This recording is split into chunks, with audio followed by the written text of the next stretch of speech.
পোশাক কারখানা সংশ্লিষ্ট দেশের 240টি গ্রুপ বন্ধ হয়ে গেছে বলে ব্যবসায়ী অনন্ত জলিল যে দাবি করেছেন তা সম্পূর্ণ মিথ্যা বলে জানিয়েছেন প্রধান উপদেষ্টার প্রেস সচিব শফিকুল আলম। বুধবার রাতে প্রেস সচিব তার ফেসবুক ভেরিফাইড প্রোফাইলে পোস্ট দিয়ে কথা বলেন।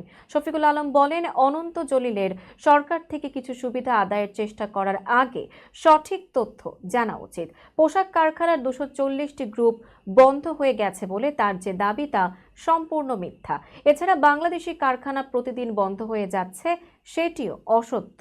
হাজার হাজার মানুষ চাকরি হারিয়েছে বলে তার দাবি, সেটিও ভুল তথ্য।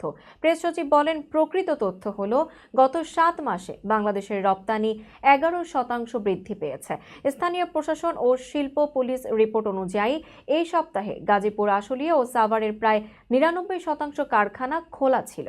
সরকারের দাবি মিথ্যা হলে অনন্ত জলিলকে তার তথ্য ও পরিসংখ্যান উপস্থাপন করার জন্য অনুরোধ জানান শফিকুল আলম। এর আগে সংবাদ সম্মেলনে আলোচিত নায়ক ও গার্মেন্টস মালিক অনন্ত জলিল বলেন, তৈরি পোশাক কারখানা সংশ্লিষ্ট 240টি গ্রুপ অব কোম্পানি বন্ধ করে মালিকরা চলে গেছেন। সাভারের হেমায়েতপুরে অনন্ত জলিলের মালিকানাধীন এজিআই এবং এবি গ্রুপে সাম্প্রতিক সময়ে শ্রমিক অসন্তোষ, কারখানায় ভাঙচুর এবং কর্মকর্তাদের মারধরের প্রতিবাদে গতকাল বুধবার আয়োজিত সংবাদ সম্মেলন করেন অনন্ত জলিল। গার্মেন্টস মালিক অনন্ত জলিল অভিযোগ করে বলেন, বাংলাদেশটাকে অচল করার জন্য যারা এর নেতৃত্ব দিচ্ছেন তারা নিজেরাও জানেন না তারা কত বড় ক্ষতি করছেন তাদের নিজেদের, দেশের এবং মানুষের। আর এই শ্রমিক ভাইয়েরা তাদের কথায় আনন্দ করে করে ফ্যাক্টরি ভাঙচুর করছে, অগ্নিসংযোগ করছে। কয়দিন পর তারা কি খাবে তারা নিজেরাও জানে না।